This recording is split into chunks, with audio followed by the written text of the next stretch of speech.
Hello नमस्कार दोस्तों, मैं हरेंद्र कुमार आप सभी का इंजीनियर हरेंद्र क्लासेस में स्वागत करता हूं। जैसा कि दोस्त मेरा प्रतिदिन क्विज को स्टार्ट में ही एक क्वेश्चन पूछते हैं और कल का मेरा क्वेश्चन था कि एथलीट फुट जो बीमारी होता है वह किससे होता है, तो वह कवक से होता है। किससे होता है? कवक से होता है। आज का मेरा क्वेश्चन साइंस से स्टार्ट कर रहे हैं। आप क्विज में लगातार बने रहिए। आज भी हम एक क्वेश्चन क्विज के लास्ट में पूछेंगे, ठीक है? बताइए, किसी पिंड का भार दोस्त कहाँ पर अधिकतम होता है बाबू? तो ध्रुव पर। किसी पिंड का भार कहाँ पर अधिकतम होता है? ध्रुव पर। और कहाँ कम होता है बबुआ? तो विषुवत रेखा पर। कहाँ पर जीरो होता है? तो केंद्र पर। कहाँ पर? केंद्र पर। अच्छा, लिफ्ट में लिफ्ट में व्यक्ति का भार बाबू तब अधिक होता है जब लिफ्ट एक समान त्वरण से ऊपर जाता है। यानी एक समान त्वरण से बाबू ऊपर जाता है। कोई दिक्कत है? आओ, कह रहा है कि किसी पिंड को पृथ्वी से चंद्रमा पर ले जाने पर उसका द्रव्यमान पर क्या प्रभाव पड़ेगा? तो उसका द्रव्यमान वही रहेगा। द्रव्यमान कभी चेंज नहीं होता है। यानी mass is always constant in universe. पूरे ब्रह्मांड में मास कभी चेंज नहीं होता है। कोई कहते भार, किसी वस्तु का भार बढ़ेगा घटेगा लेकिन मास कभी चेंज नहीं होगा। क्यों चेंज नहीं होगा सर? क्योंकि W बराबर एम जी, भार जो होता है जी पर डिपेंड करता है। W बराबर एम जी, जी पर। जी क्या होता है कि स्थान चेंज करने से जी का मान क्या होते रहता है? बढ़ता है और घटता है। यानी सर कहने का मतलब है कि गुरुत्वीय त्वरण पृथ्वी के से ऊपर या नीचे जाने पर गुरुत्वीय त्वरण का मान क्या होता है? घटता है। क्या होता है? घटता है। किसी पिंड का वेग दोगुना हो जाए तो उसका संवेग क्या होगा? 4 गुना। क्या हो जाएगा? 4 गुना। यानी किसी पिंड का वेग दोगुना हो जाए तो उसका संवेग क्या हो जाएगा? 4 गुना। ठीक है। संवेग P बराबर क्या होता है? एम भी। P बराबर एम भी। ये सब नहीं याद होगा। काइनेटिक एनर्जी बराबर क्या होता है? गतिज ऊर्जा बराबर 1/2 mv स्क्वायर। स्थितिज ऊर्जा बराबर mgh। स्थितिज ऊर्जा बराबर mgh। कोई दिक्कत नहीं ना? लाइन पर है ना? लगे रहिए। कह कि किसी वायुमंडलीय दाब को मापने के लिए किसका प्रयोग किया जाता है बाबू? तो बैरोमीटर का। किसका? यानी वायुमंडलीय दाब को बैरोमीटर से मापा जाता है। किसी पिंड का अधिकतम भार है जल में होगा कि वायु में होगा कि हाइड्रोजन में होगा कि निर्वात में? तो किसी वस्तु का भार अधिकतम जल में होगा। किस में होगा? गलत है कि सही? किसी वस्तु का भार अधिकतम जल में होगा कि हाइड्रोजन में होगा कि वायु में होगा कि निर्वात में होगा? तो जल में होगा। ठीक है। अगर निर्वात में सबसे हल्का नहीं, अगर बात किया जाए वायु में तो वायु में भारी होता है, हाइड्रोजन में भी हल्का होता है। एक जल भरे बीकर में बर्फ का एक टुकड़ा तैर रहा है। बर्फ के पिघलने पर बीकर में जल का तल क्या रहेगा? पूर्वोत्तर बना रहेगा। यानी जैसा पहले था वैसे ही रहेगा, ना बढ़ेगा ना घटेगा, अर्थात अपरिवर्तित रहेगा। कोई दिक्कत है? अब बताइए, निम्नलिखित द्रवों में से ऊष्मा का सबसे अच्छा चालक कौन है? तो पारा जो है ना बाबू, ऊष्मा का सबसे अच्छा चालक है। अब पारा के बात करें तो किसका अयस्क है? सीने बार पारा का अयस्क है। यानी पारा का अयस्क कौन है? सीने बार। अब पारा के अगर बात करें तो इसका Hg होता है। Hg। इसको क्या कहते हैं? परमाणु संख्या कितना होता है? Hg के 80। कितना होता है? 80। कोई दिक्कत है? 80 होता है। अब 82 किसका होता है? लेड यानी सीसा के 82। 84 पोलोनियम। पोलोनियम के कितना होता है? 84। सबसे अधिक समस्थानिक बाबू किसका होता है? पोलोनियम का। कितना होता है? 27। पोलोनियम के समस्थानिकों की संख्या कितनी होता है? 27। कोई दिक्कत है? आइए, तो आर्द्रता मापने के लिए किसका प्रयोग किया जाता है बाबू? तो अपेक्षिक आर्द्रता के यानी हाइग्रोमीटर के। किसका? हाइग्रोमीटर के। अपेक्षिक आर्द्रता मापने के लिए हाइग्रोमीटर का प्रयोग किया जाता है। द्रव के घनत्व में मापने के लिए हाइड्रोमीटर का प्रयोग किया जाता है। नहीं? कोई दिक्कत है? अब आइए, था निम्नलिखित में से किसकी विद्युत चुंबकीय तरंगों की तरंगदैर्घ्य सबसे लंबी होती है? तो ऑप्शन में है कि पराबैंगनी, गामा किरणें, प्रकाश किरणें और रक्त। तो पराबैंगनी किरणें के। किसके? पराबैंगनी किरणें के विद्युत चुंबकीय तरंगें सबसे अधिक होती है। पूर्ण सूर्य ग्रहण में सूर्य का कौन सा भाग दिखाई देता है? तो किरीट, जिसको कि कोरोना कहते हैं। क्या कहते हैं? कोरोना। यानी पूर्ण सूर्य ग्रहण में सूर्य का कौन सा भाग दिखाई देता है बाबू? कोरोना। कौन सा? कोरोना, उसको किरीट कहते हैं। क्या कहते हैं? किरीट कहते हैं। समतल दर्पण द्वारा बनी प्रतिबिंब कैसी होती है बाबू? तो आभासी। कैसा होता है? आभासी। यानी समतल दर्पण द्वारा बना प्रतिबिंब कैसा होता है? आभासी होता है। दंत चिकित्सक का दर्पण कौन सा होता है? दंत चिकित्सक यानी डॉक्टर जो होता है, नाक, कान, गला, आंख, ये सब चेक करने में किसका प्रयोग करता है? तो अवतल दर्पण का। मोटर वाहनों के पीछे के दृश्य को देखने के लिए, ठीक है, उत्तल दर्पण, लेंस नहीं, उत्तल दर्पण का प्रयोग किया जाता है पश्च दृश्य देखने के लिए। मोटर वाहनों के पीछे का दृश्य देखने हेतु उत्तल दर्पण लगा होता है। 3 प्राथमिक रंग कौन कौन सा? लाल, हरा, ना, लाल, हरा, कभी कहते तो नीला, हरा, लाल, 3 प्राथमिक रंग है। इसी तीनों रंग के मिला के द्वितीय रंग का निर्माण होता है। नहीं, आइए, कैमरे का कौन सा भाग मानव नेत्र के दृष्टि पटल यानी रेटिना के सदृश है? तब फिल्म। कैमरा के जो फिल्म है ना बाबू, यानी कैमरा में प्रतिबिंब कहाँ बनता है? फिल्म पर। और जैसे मानव आंख में प्रतिबिंब कहाँ बनता है? रेटिना पर। और रेटिना कहाँ होता है बाबू? तो आंख के सबसे भीतरी भाग में कौन सा होता है? रेटिना, यानी सबसे पीछे अंदर की ओर रेटिना होता है ना। कोई दिक्कत? किसी वस्तु के अगर प्रतिबिंब कहें तो कहाँ पर बनता है? रेटिना पर। और कॉर्निया क्या होता है बाबू? तो कॉर्निया या कॉर्निया के द्वारा क्या किया जाता है?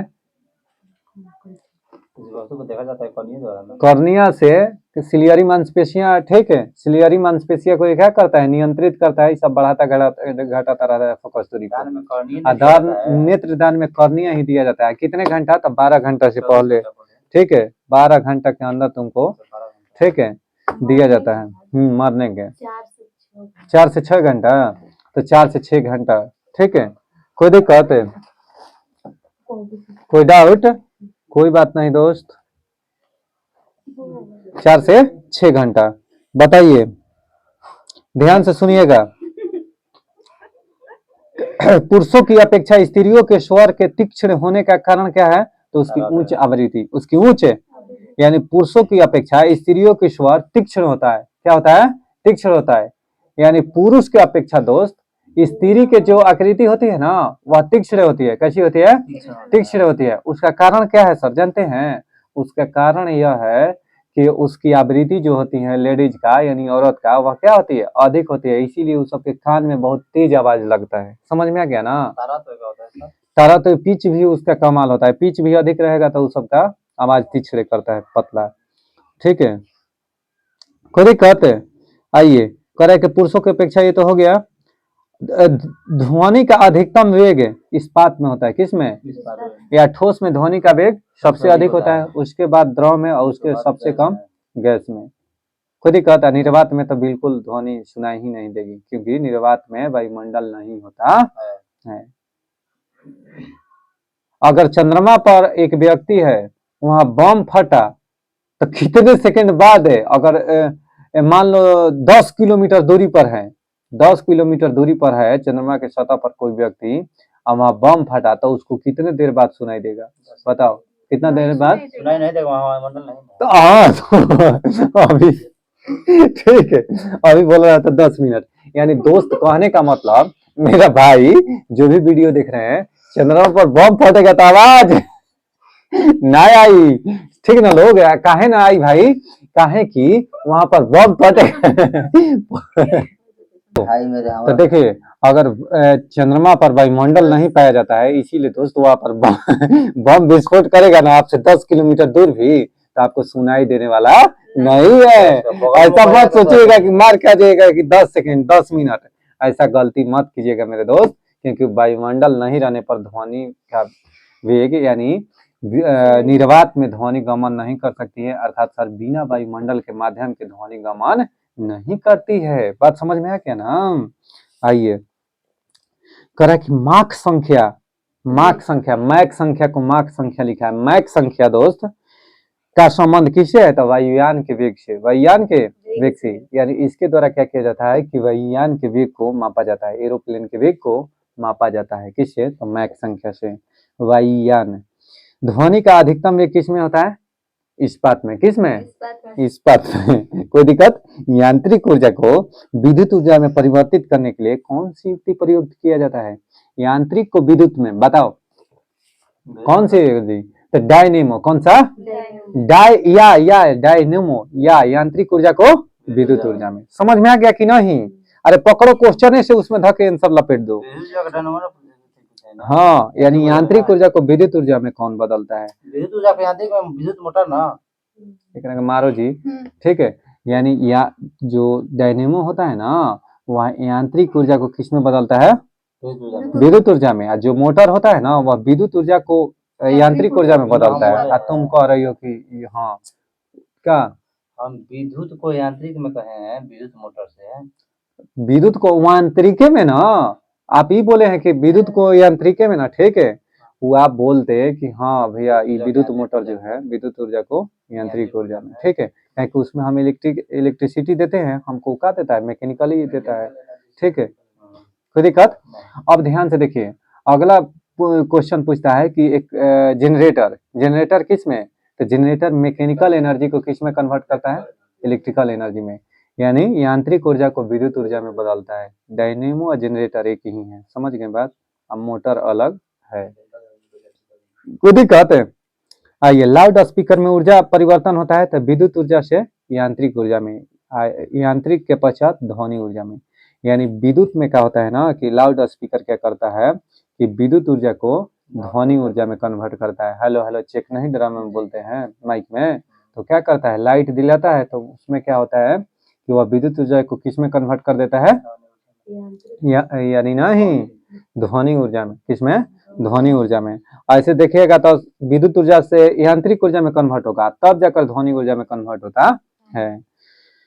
यांत्रिक ऊर्जा को विद्युत ऊर्जा में परिवर्तित करने वाली युक्ति कौन है बाबू? डायनेमो। विद्युत परिपथ में फ्यूज का कार्य क्या है? तो ओवरलोडिंग या लघु पतन की स्थिति में परिपथों को बचाना। यानी ओवरलोडिंग कहते हैं दोस्त कि करंट एक अधिक आ गया, ठीक है, या शॉर्ट सर्किट हो गया, उस स्थिति में क्या होता है कि विद्युत फ्यूज आपका इंस्ट्रूमेंट को, जो भी आपका जो ये थी परिपथ है या जो सर्किट है या जो भी आपका सामान है वो सुरक्षित बचे, इसके लिए फ्यूज लगाया जाता है। इसके लिए फ्यूज लगाया जाता है। परमाणु की प्रभावी त्रिज्या कितनी होती है? तो 10 के पावर -10 मीटर। 10 के पावर -10 मीटर परमाणु की प्रभावी त्रिज्या। यानी परमाणु की त्रिज्या कितनी होती है बाबू? तो 10 के पावर -10 मीटर। यूरेनियम 235 के नाभिक में कितने प्रोटॉन और न्यूट्रॉन की संख्या होती है? तो 235। कितना? 235।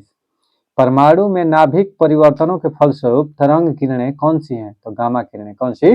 गामा किरणें। यानी दोस्त कहने का मतलब है कि परमाणु में नाभिक परिवर्तनों के फलस्वरूप, कौन सा? नाभिक परिवर्तनों के फलस्वरूप तरंग किरणें कौन सी है बाबू? तो गामा किरणें, तरंग किरणें हैं। खगोलीय दूरी का मात्रक क्या है? प्रकाश वर्ष। प्रकाश वर्ष किसका है? खगोलीय दूरी का मात्रक है। यानी यह दूरी का मात्रक है, समय का मात्रक नहीं है। एक वर्ष में प्रकाश द्वारा तय की गई दूरी को क्या कहते हैं?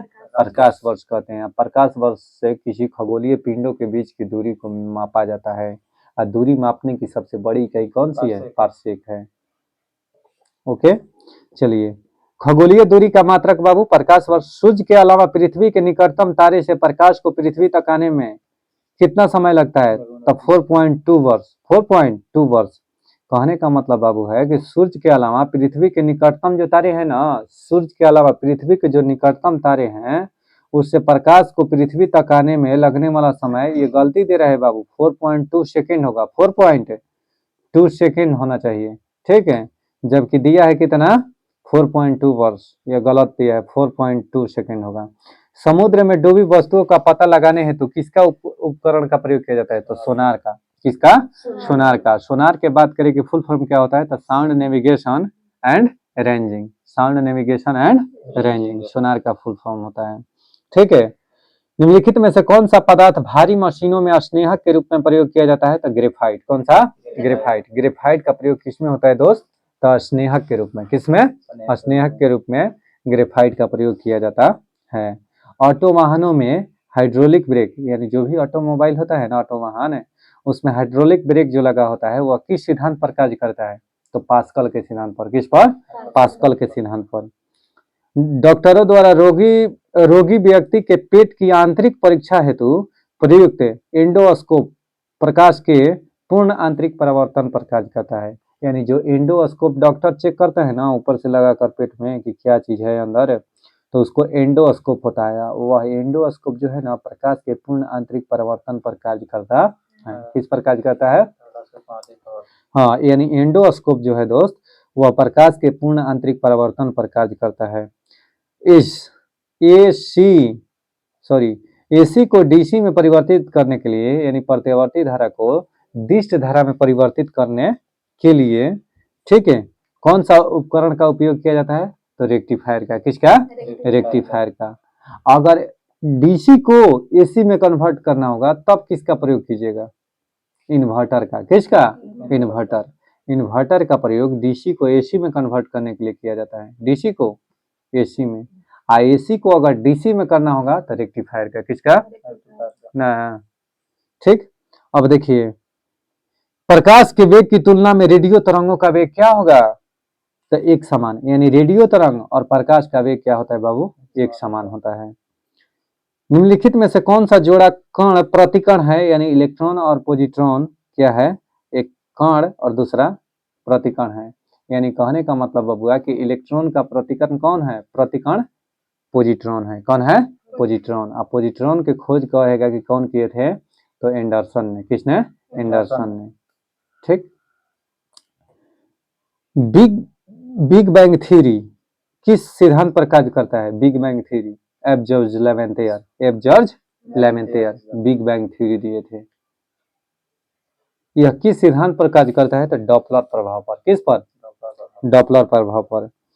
कोबाल्ट 60 में कौन सी किरण निकलती हैं? तो गामा किरणें। कोबाल्ट 60 में कौन सी किरणें निकलती हैं? गामा किरणें। इसका प्रयोग अस्थि कैंसर के उपचार में किया जाता है। कोबाल्ट 60 का प्रयोग। इससे गामा किरणें निकलती हैं। कौन सी किरणें? गुरुत्वाकर्षण के नियमों का आविष्कारक कौन है बाबू? न्यूटन। कौन है? कैपिटल जी का मान 6.67 गुणा 10 के power -11 KG newton metre square प्रति केजी स्क्वायर। न्यूटन मीटर ठीक है। स्क्वायर प्रति केजी स्क्वायर। हाँ, इसका ऐसा यूनिट क्या होता है? न्यूटन मीटर स्क्वायर प्रति केजी स्क्वायर। ठीक है, प्रति KG square. Newton metre square प्रति केजी स्क्वायर। तो ये जो मात्रक हो गया यानी इतना मान 6.67 मल्टीप्लाई 10 टू द पावर -11, ठीक है, यह मान किसने दिया था? कैपिटल जी का। तो गैलीलियो ने, सॉरी गैलीलियो करें, कैवेंडिश ने। किसने? हाइड्रोजन के खोज किसने किया था? कैवेंडिश ने। तो कैवेंडिश ने ही कैपिटल जी का मान बताया था। और गुरुत्वीय त्वरण स्मॉल जी का मान कितना होता है? छोटा जी का मान 9.8 मीटर प्रति सेकेंड स्क्वायर। ठीक है, कोई दिक्कत? आइए, शून्य में स्वतंत्र रूप से गिरने वाली वस्तुओं का समान त्वरण होगा। यानी शून्य में कोई वस्तु निर्वात में गिर रही है तो उसका त्वरण क्या होगा? एक समान होगा। उसका त्वरण एक समान होगा। एक गतिशील बस में अचानक ब्रेक लगता है तो सवारी आगे की ओर झुक जाता है। सवारी ढिकचिक जाते जाते जाते जाते बाइक ब्रेक मारता है तो आगे की ओर आदमी झुकता है ना। तो कह रहा है कि यह न्यूटन के कौन नियम से? तो न्यूटन के गति के प्रथम नियम से। किससे? न्यूटन के गति के प्रथम नियम से। सही है कि नहीं? सही है। न्यूटन के गति के प्रथम नियम को गैलीलियो का नियम या जड़त्व के नियम भी कहते हैं। न्यूटन के गति के प्रथम नियम को गैलीलियो का नियम या जड़त्व का नियम भी कहते हैं। जड़त्व 3 प्रकार का होता है। एक होता है गति जड़त्व, दूसरा स्थिति जड़त्व, तीसरा कौन सा होता है? दिशा जड़त्व। कौन होता है? दिशा जड़त्व। ध्यान से देखना, गति जड़त्व के कारण क्या होता है कि कोई वस्तु गति में है, एकाएक ब्रेक लगा तो आदमी आगे की ओर झुकता है, आगे की ओर जाएगा, तो गति जड़त्व के कारण। स्थिति जड़त्व के कारण क्या होता है बाबू? कोई वस्तु स्थिर है, एकाएक बॉस खुला, अस्थिर था बॉस, रुका हुआ था, स्टैटिक्स पोजीशन में था, लेकिन वो मोशन में आया, खुला, तो किस में आ गया? तब हम क्या करेंगे? पीछे की ओर ढकेलेंगे। नहीं, बॉस आगे की ओर बढ़ेगा तो हम लोग पीछे की ओर। तो यह स्थिति जड़त्व के चलते होता है। अगर पूछ देगा कि यह किस नियम पर आधारित होता है तो यह न्यूटन के गति के प्रथम नियम पर ही आता है। अब बांध दिए ना सब है। फिर कहते समझ में आ गया ना पूरा कहानी? न्यूटन के गति के द्वितीय नियम से बल का व्यंजक प्राप्त होता है, यानी F बराबर m। F बराबर, ठीक। रॉकेट किस सिद्धांत पर कार्य करता है? तो न्यूटन के गति के तृतीय नियम पर। नौका खोने वाला बाहर निकलता है, नाव पर से कूदता है तो नाव पीछे की ओर भागता है। तैराकी तैराकी, तैरने वाला, ये सब किस पर? तृतीय नियम पर। न्यूटन के गति के तृतीय नियम पर। क्रिया के विपरीत प्रतिक्रिया, बराबर तथा विपरीत प्रतिक्रिया नहीं। आइए, कैपिटल जी की इकाई क्या होता है बाबू? तो न्यूटन मीटर स्क्वायर प्रति KG square. Newton metre square प्रति केजी स्क्वायर। आवेग का माप क्या है? आवेग किसका माप है बाबू? तो भार का। किसका माप है? भार का। आवेग किसे कहते हैं? कौन बता देगा? आवेग किसे कहते हैं? हाँ, यानी जब कोई वस्तु पर बहुत छोटे से समय के लिए, जिसे तावा पर हटा तुरंत हटा, समझ में आ गया ना? जैसे किसी वस्तु पर अगर आप बॉल लगा रहे हैं, इस पर हम बॉल लगाएं तुरंत हटा लिए, यानी तीक्ष्ण समय के लिए, बहुत कम समय के लिए किसी वस्तु पर अगर बॉल अध्यारोपित कर रहे हैं तो उसको आवेग कहते हैं। असमवेग और आवेग का ऐसे ही मात्रा क्या होता है? समान होता है। होता है कि नहीं? और दोनों कैसी राशि है? दोनों सदिश राशि है। कैसी राशि है? यानी जिसमें वेग लगा हो, जिसमें चुंबक लगा हो, ये सब कौन राशि? सदिश राशि। कौन राशि? आवेग माप है भार का। बल का मात्रा क्या होता है बाबू? तो न्यूटन। इसी को केजी मीटर प्रति सेकेंड स्क्वायर भी कहते हैं। 1 माइक्रोन बराबर होता है तो 0.001 mm। 0.000 यानी 2 गो 0 2 0.201 mm होता है नहीं। आइए, तापमान का ऐसा ही मात्रक क्या है? तो केल्विन। तापमान का ऐसा ही मात्रक, बहुत लोग डिग्री सेल्सियस मार के आता है पेपर में, समझ गए? चलहाक, इसलिए आप लोग सावधान रहिए। तापमान का ऐसा ही मात्रक केल्विन होता है। अब देखिएगा, स्प्रिंग को अपनी सामान्य लंबाई पर वापस लाने के लिए, स्प्रिंग को अपनी सामान्य लंबाई पर वापस लौटने के लिए लगने वाले बल को किस नाम से जानते हैं बाबू? प्रत्यानयन बल। क्या कहते हैं? प्रत्यानयन बल। यानी स्प्रिंग को अपनी सामान्य लंबाई पर वापस लौटने के लिए, मान लो स्प्रिंग है ये, इसको हम खींच कर लंबा किए हैं और सामान्य लंबाई पर लाने के लिए, जैसा था उतना ही पर, तो उस पर लाने के लिए जो बल हम अध्यारोपित करेंगे ना, इसको कहेंगे प्रत्यानयन बल। प्रत्यानयन बल यानी प्रत्यानयन बल कहते हैं। ग्रहों की गति के नियम को किसने दिया था बाबू? केपलर ने। किसने? केपलर ने। एक जेट इंजन किस सिद्धांत पर कार्य करता है? तो रेखीय संवेग संरक्षण के सिद्धांत पर कार्य करता है, यानी रैखिक संवेग संरक्षण के सिद्धांत पर जेट इंजन कार्य करता है। यदि ये कण का वेग अपने प्रारंभिक मान का 1/3 हो जाए तो कण की गतिज ऊर्जा क्या हो जाएगी? तो 1/9 गुनी। काहे कि सर v 1/3 हो रहा है तो गतिज ऊर्जा क्या होता है? 1/2 m v स्क्वायर। तो 1/3 का स्क्वायर क्या होगा? 1/9, यानी गतिज ऊर्जा कितना हो जाएगी? 1/9 गुनी हो जाएगी। समझ में आ गया क्या? तो चलिए दोस्तों, हम लोग आगे बढ़ते हैं। चलिए दोस्तों, हम लोग केमिस्ट्री की ओर अब आगे बढ़ते हैं। पृथ्वी की पपड़ी में विशुद्ध रूप में पाई जाने वाली धातु कौन सी है बाबू? तो प्लेटिनम। कौन सी है? प्लेटिनम। यानी पृथ्वी की पपड़ी में विशुद्ध रूप से पाई जाने वाली धातु कौन सी है? प्लेटिनम है। जल का शुद्धतम रूप है वर्षा का जल। जल का शुद्धतम रूप कौन सा है? वर्षा का जल। ऑक्सीकरण वह प्रक्रिया है जिसमें इलेक्ट्रॉन की हानि होती है। ऑक्सीकरण वह प्रक्रिया है जिसमें इलेक्ट्रॉन की हानि होती है। हाइड्रोजन के कितने समस्थानिक होते हैं? 3। हाइड्रोजन के 3 समस्थानिक होते हैं। कौन कौन बबुआ? तो protium, deuterium, tritium. Protium, deuterium, tritium. Hydrogen के किस समस्थानिक के न्यूट्रॉनों की संख्या 0 होता है? तो प्रोटियम के न्यूट्रॉनों की संख्या 0 होता है। सही है कि गलती? गलती है। कितना होता है? किसका होता है? प्रोटियम का 0 ही तो है, 1 1 2 2। किसका होता है न्यूट्रॉनों की संख्या 0? प्रोटियम के।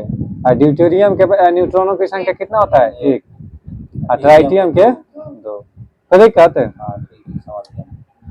चूने के जल में क्या होता है? Calcium hydroxide. कैल्शियम हाइड्रोक्साइड यानी CaOH के होल टू एस। CaOH के होल टू एस। इसी को चूना जल के नाम से, बुझा हुआ चूना के नाम से जानते हैं।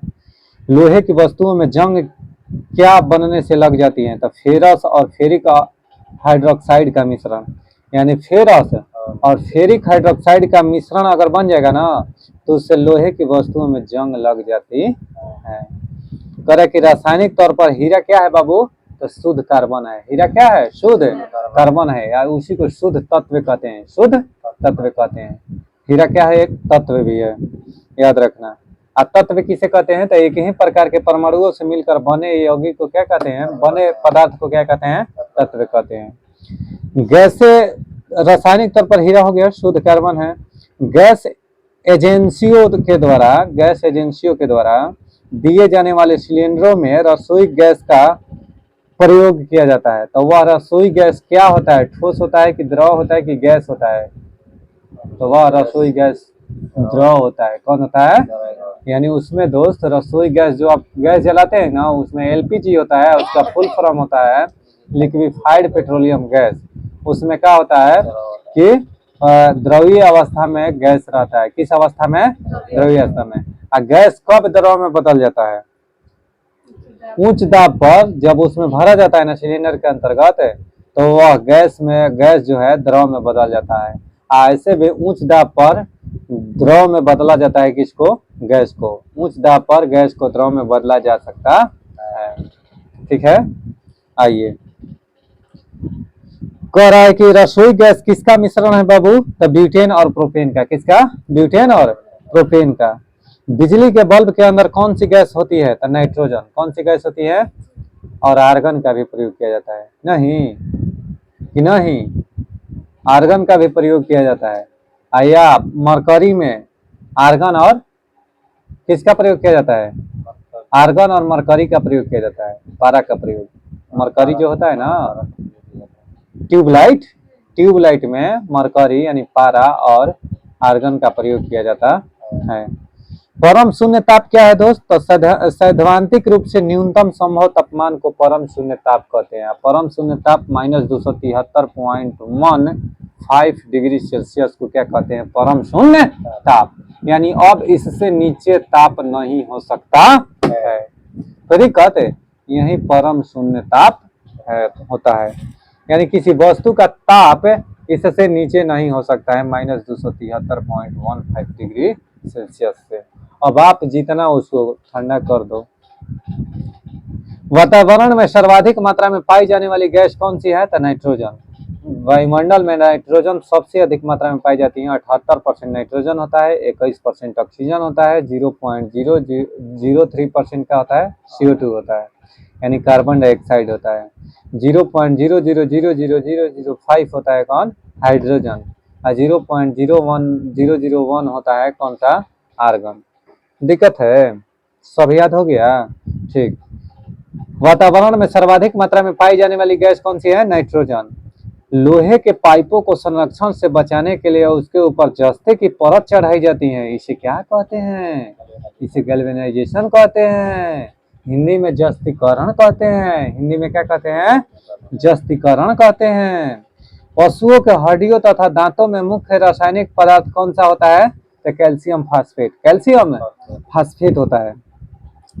रासायनिक रूप से शुष्क हिम यानी ड्राई आइस कौन होता है बाबू, ठोस कार्बन डाइऑक्साइड कौन होता है, तो बर्फ को क्या कहते हैं, यानी जो ड्राई आइस होता है यानी वह क्या होता है बाबू, ठोस कार्बन डाइऑक्साइड होता है, ठोस कार्बन डाइऑक्साइड होता है। यह ऊर्ध्वपातन का उदाहरण होता है, ऊर्ध्वपातन का उदाहरण होता है, नहीं ऊर्ध्वपातन का उदाहरण में ठोस कार्बन डाइऑक्साइड, यानी कहने का मतलब है कि ड्राई आइस, सूखा बर्फ जिसको कहते हैं, और नेफ्थलीन आ जाएगा, कपूर आ जाएगा, और कौन सा सर, और बताइए कौन सा हो जाएगा, बहुत सारा इसमें किसका, ऊर्ध्वपातन की क्रिया का एग्जाम्पल है। सब्लिमेशन इसको कहते हैं, ऊर्ध्वपातन को इंग्लिश में क्या कहते हैं, सब्लिमेशन। ठीक है, देखिए बैटरियों में इस्तेमाल होने वाला अम्ल है कौन सा, तो सल्फ्यूरिक अम्ल। और सल्फ्यूरिक अम्ल बैटरियों में इस्तेमाल होने वाला अम्ल है। यह कैसा अम्ल है, तो प्रबल अम्ल है। कैसा है, प्रबल अम्ल है। अच्छा सर, और क्या था, H2SO4 इसका सूत्र होता है। ऐसे अम्लों का राजा कहते हैं, अम्लों का राजा किसे कहते हैं, H2SO4 को। अम्ल राज किसे कहते हैं, तो HCl और HNO3 के मिश्रण को क्या कहते हैं? अम्ल राज कहते हैं, अम्ल राज कहते हैं। और इसका अगर मिश्रण की बात कर रहे हैं तो इसका HCl का 3 और HNO3 का 1, HNO3 का 1, ठीक है। इसी को एक्वारेजिया कहते हैं, इसी को एक्वारेजिया कहते हैं। नहीं कोई दिक्कत है? दोनों कैसा होता है? सांद्र होता है कि तनु होता है? तो दोनों सांद्र होता है। सिरका की प्रकृति अम्लीय है क्योंकि इसमें होता है एसिटिक अम्ल। सिरका में क्या होता है? एसिटिक अम्ल। यह खाद्य पदार्थों को क्या करते हैं कि एसिटिक अम्ल का प्रयोग कहाँ किया जाता है? खाद्य पदार्थ के भी रूप में किया जाता है, जैसे अचार वगैरह में किया जाता है सिरका का प्रयोग, ठीक। जल आपूर्ति के लिए जल का शोधन किस प्रक्रिया द्वारा किया जाता है? तो क्लोरीनीकरण द्वारा, क्लोरीनीकरण द्वारा। नींबू तथा संतरे में पाया जाने वाला अम्ल कौन सा है? तो सिट्रिक अम्ल। नींबू तथा संतरे में कौन अम्ल है? सिट्रिक अम्ल। जल आपूर्ति के लिए जल का शोधन क्लोरीनीकरण हो गया। जंतु चारकोल प्राप्त होता है, जंतु चारकोल प्राप्त होता है किससे? तो वायु की अनुपस्थिति में, वायु की अनुपस्थिति में जंतुओं की हड्डियों के जलने से, वायु की अनुपस्थिति में, वायु की अनुपस्थिति में हड्डियों के जलने पर, यानी अगर वायु नहीं रहेगा उसमें अगर हड्डी जलाइएगा ना, वायु की अनुपस्थिति में अगर हड्डी जलेगा तो हमारा जंतु चारकोल प्राप्त होगा, जंतु चारकोल प्राप्त होगा। प्राकृतिक रबर को अधिक मजबूत तथा प्रत्यास्थ बनाने के लिए उसमें क्या मिलाया जाता है? तो सल्फर। प्राकृतिक रबर को उसे अधिक प्रत्यास्थ इलास्टिक बनाने के लिए, स्ट्रॉन्ग बनाने के लिए उसमें सल्फर मिलाते हैं। इसी को कहते हैं वल्कनीकरण। इसी प्रक्रिया को क्या कहते हैं? वल्कनीकरण। और सबसे अधिक प्राकृतिक रबर का उत्पादन कौन करता है? थाईलैंड। कौन करता है? अब भारत में रबर का सर्वाधिक उत्पादन केरल राज्य करता है। कौन राज्य? केरल राज्य करता है। इस्पात में कार्बन का प्रतिशत कितना होता है बाबू? तो 0.1 से 2% तक। इस्पात में कार्बन का परसेंटेज कितना होता है? 0.1 से 2% तक। श्वसन प्रक्रिया में वायु के जिस घटक का प्रयोग किया जाता है वह है ऑक्सीजन। वह क्या है? ऑक्सीजन। यानी श्वसन प्रक्रिया में वायु के जिस घटक का प्रयोग किया जाता है बाबू वह कौन सा है? ऑक्सीजन। रासायनिक यौगिक के मूलानुपाती व आणविक सूत्र परस्पर निम्न प्रकार से संबंधित है। तो आणविक सूत्र बराबर N गुणे मूलानुपाती सूत्र, N गुणे मूलानुपाती सूत्र। तो दिक्कत है। मनुष्यों के द्वारा सर्वाधिक उपयोग में लाया जाने वाला धातु कौन सा है? लोहा। मनुष्यों द्वारा सर्वाधिक उपयोग में लाया जाने वाला धातु कौन सा है बाबू? लोहा। और लोहा का संकेत क्या होता है? Fe होता है। क्या होता है? इसका परमाणु संख्या 26 होता है। ठीक है, ठीक है, 26 होता है। ठीक है, चलिए दोस्तों, सिलिकॉन तत्व में पाया जाता है। क्या पाया जाता है? माने सिलिकॉन तत्व में, सिलिकॉन तत्व जो है ना किसमें पाया जाता है? तो रेत में। किसमें? रेत का सूत्र अगर पूछे तो SiCO2, सिलिकॉन कार्बाइड। SiCO3 होता है, SiCO3 रेत का सूत्र। अब बक्साइट से एल्युमिनियम धातु का औद्योगिक उत्पादन निम्न प्रक्रिया से प्राप्त किया जाता है। तो विद्युत अपघटन से, विद्युत अपघटन से। यानी बक्साइट से अगर एल्युमिनियम प्राप्त करना होगा ना तो किस प्रक्रिया द्वारा?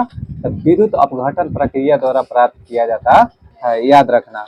अब बक्साइट किसका अयस्क है बाबू? तो एल्युमिनियम का अयस्क है। जल के साथ स्वच्छ विलयन नहीं बनाने वाला यौगिक कौन सा है? तो बेंजोइक अम्ल। कौन सा है? बेंजोइक अम्ल। यानी जल के साथ स्वच्छ विलयन नहीं बनाने वाला यौगिक कौन सा है? बेंजोइक अम्ल। सागर जल में सर्वाधिक मात्रा में पाया जाने वाला पदार्थ कौन सा है? तो साधारण लवण। साधारण, जिसको साधारण नमक कहते हैं दोस्त। इसका सूत्र की बात करें तो HCl। क्या होता है? HCl होता है। NaCl कौन सा होता है? NaCl। ठीक है। किसी तत्व की परमाणु संख्या निम्नलिखित में से किसी संख्या के बराबर होती है। तो नाभिक में प्रोटॉनों की संख्या, यानी परमाणु संख्या किसके बराबर होता है? नाभिक में प्रोटॉनों की संख्या के बराबर होता है। ग्लूकोज के किण्वन का अंतिम उत्पाद क्या होता है? अगर ग्लूकोज का दोस्त फॉर्मूला के बात करें तो C6H12O6 होता है।